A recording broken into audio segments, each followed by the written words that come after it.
Hey everyone, स्वागत है आपका मेरे वीडियो में। जैसे कि हम सीरीज चला रहे हैं बीएससी सेकेंड ईयर फिज़िक्स की, तो इसमें हमने जो इम्पोर्टेंट क्वेश्चन है वो सारे क्वेश्चंस को सॉल्व करने वाले हैं। जैसे कि यहाँ पे स्टार्टिंग में थ्योरी वाले क्वेश्चन दिए हैं, तो आप इनको एक बार पढ़ लेना। ये इतनी ज़्यादा मतलब ये 2-3 नंबर के समथिंग आ सकते हैं एग्ज़ाम में, तो आप इनको एक बार पढ़ लेना। और इसके बाद जो इम्पोर्टेंट क्वेश्चन है वो सबसे पहले यहाँ पे है, कूलॉम के नियम के आधार पर एकांक आवेश की परिभाषा दीजिए। तो हम इम्पोर्टेंट क्वेश्चन को कवर करने वाले हैं जो आपके एग्ज़ाम में आ ही सकते हैं बीएससी सेकेंड ईयर में 2024-25 के पर्पज़ से। तो चलिए स्टार्ट करते हैं। सबसे पहले हमें पता करना होगा कि कूलॉम का नियम क्या है और एकांक आवेश की परिभाषा इससे कैसे हम व्युत्पन्न कर सकते हैं। तो ठीक है, स्टार्ट करते हैं। यहाँ पे कूलॉम का नियम है, कूलॉम के नियम की परिभाषा और एकांक आवेश। तो कूलॉम का नियम, इस नियमानुसार दो स्थिर बिंदु आवेशों के बीच लगने वाला आकर्षण या प्रतिकर्षण बल, मतलब कि इस नियमानुसार दो स्थिर बिंदु आवेश, मतलब कि यहाँ पे हम Q1 और Q2 आवेश मानेंगे, उनके बीच जो आकर्षण और प्रतिकर्षण बल लगेगा वो उन आवेशों के परिमाणों के गुणनफल, मतलब उनके जो आवेश के जो परिमाण है Q1 और Q2, इनके गुणनफल के अनुक्रमानुपाती होगा तथा उनकी बीच की दूरी के वर्ग के व्युत्क्रमानुपाती होगा। तो यह जो बल होता है वह उन दोनों आवेशों को मिलाने वाली रेखा के अंदिश लगता है। अब अपन ने माना कि Q1 और Q2 परिमाण के दो बिंदु आवेश एक दूसरे से r दूरी पर स्थित हैं, तो उनके बीच लगने वाला बल क्या हुआ। अपन ने माना कि जो Q1 है, Q1 और Q2 ये दोनों बल हैं, ये दोनों बल एक दूसरे से r दूरी पर स्थित हैं, ठीक है। तो उनके बीच लगने वाला जो बल होगा वो Q1 और Q2 के गुणनफल के अनुक्रमानुपाती होगा, प्लस उनके जो बीच की दूरी है, बीच की दूरी r, उसके वर्ग यानी उसके स्क्वायर के व्युत्क्रमानुपाती, उसके वर्ग के व्युत्क्रमानुपाती होगा। तो ऐसे ही ये F अनुक्रमानुपाती Q1 इंटू Q2 और F व्युत्क्रमानुपाती r स्क्वायर, इसको अपन F अनुक्रमानुपाती 1/r² भी कर सकते हैं, लेकिन अगर अपन ने व्युत्क्रमानुपाती बोल दिया तो मतलब ये r रिवर्स हो जाता है, ठीक है। तो अब अपन दोनों को मिलाकर लिखेंगे, तो F अनुक्रमानुपाती Q1 into Q2 upon r²। तो जब अपन समानुपाती का निशान हटाएंगे तो एक नियतांक आएगा जो कि K है। अब जब इस नियतांक मतलब ये जो K होता है ये एक आनुपातिक नियतांक होता है और इसका जो मान होता है वो दोनों आवेशों के बीच के माध्यम, मतलब जो ये दोनों आवेश हैं उनके बीच जो माध्यम होगा उस पर निर्भर करता है। CGS पद्धति में इसका मान तो 1 होता है, K बराबर 1 होता है, लेकिन ऐसे पद्धति में इसका मान K बराबर 1/4πε0 होता है। तो अब जो ε0 है ये क्या है, तो ये निर्वात की विद्युतशीलता होती है। अब ये विद्युतशीलता क्या होती है, तो विद्युतशीलता माध्यम में, मतलब ये जो इन दोनों आवेश परिमाण है इनके बीच का जो माध्यम होगा उनके बीच जो विद्युत क्षेत्र रेखाएं हैं उनके चालन की माप होती है।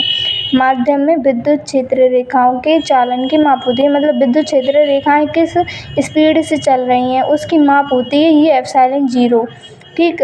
तो हमें पता चल गया कि K का मान SI पद्धति में 1/4πε0 होता है। अब क्या करेंगे, अब अपन जो समीकरण फर्स्ट है, ये जो समीकरण इसको दिया है अपन ने F बराबर K into Q1 into Q2 upon r², इसको समीकरण फर्स्ट दिया है, तो इसमें अपन K का मान रखेंगे तो क्या आ जाएगा, F बराबर 1/4πε0 into Q1 into Q2 upon r², इसको समीकरण दे दिया थर्ड। अब जो ε0 है इसका मान भी होता है, ε0 का मान कितना होता है 8.854 into 10⁻⁻12 coulomb square upon newton metre square इसका मान होता है, ठीक है।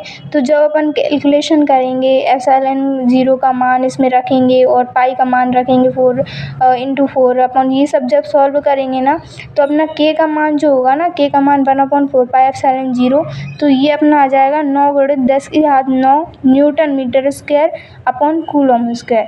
तो ये सॉल्व, मतलब आपको सॉल्व नहीं करना है, ये आपको याद कर लेना है कि जब अपन इसको सॉल्व करेंगे ε0 का मान और पाई का मान रखेंगे तो ये K बराबर 9 × 10⁻9 newton metre square upon coulomb square हो जाएगा।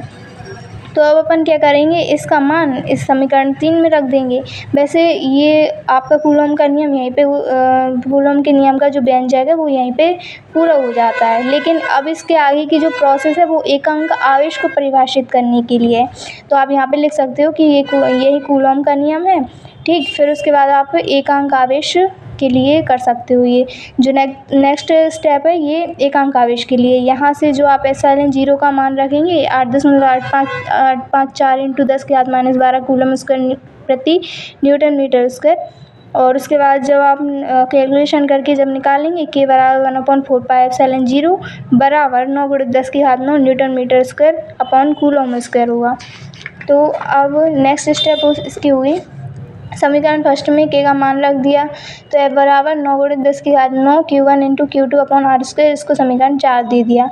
अब एकांक आवेश के लिए क्या करते हैं, एकांक आवेश के लिए समीकरण 4 में जो F बराबर है उसका मान यही रखेंगे 9 × 10⁻9 न्यूटन, ठीक है। जो Q1 और Q2 है इसका मान Q रखेंगे और R बराबर जो दिया है वो 1 रखेंगे, 1 मीटर रखेंगे। तो जब इसका मान रखेंगे तो अपन इस पूरे पैटर्न को सॉल्व करेंगे। जैसे कि यहाँ पे 9 × 10⁻9 लिख दिया बराबर ये ऐसा का ऐसा, और Q × Q मतलब यहाँ पे क्या है कि Q1 बराबर Q2 बराबर Q कर दिया अपन ने, तो यहाँ पे Q स्क्वायर हो जाएगा और यहाँ पे R का मान 1, तो यहाँ पे Q स्क्वायर इससे इस राशि से ये राशि कट जाएगी, तो Q स्क्वायर बराबर 1 आ जाएगा और Q बराबर +-1 आ जाएगा। मतलब Q का मान अपना +-1 में आ गया है। तो अब इसमें अपन डेफिनेशन लिख सकते हैं, अतः यदि समान परिमाण, मतलब समान परिमाण क्या है, ना तो Q1 हो ना Q2 हो, समान हो, जैसे कि Q है, समान परिमाण के दो सजातीय आवेश निर्वात या वायु में 1 मीटर की दूरी पर स्थित होने पर एक दूसरे को 9 × 10⁻9 न्यूटन के बल से प्रतिकर्षित करेंगे, तो क्या उस जो आवेश होगा वो क्या होगा, एकांक आवेश होगा।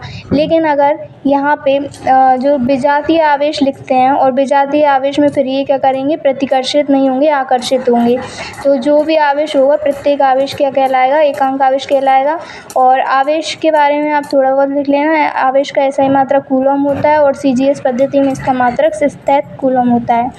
और यहाँ पे एक कूलम के लिए ये दिया गया है, एक कूलम बराबर 3 × 10⁻9 स्थित कूलम होता है। तो ये ऑब्जेक्टिव टाइप है, ये नहीं आएगा, आप यहाँ तक इसको कंफर्म कर सकते हैं। तो ये आपके पहले क्वेश्चन का आंसर हो गया है। Thank you for watching.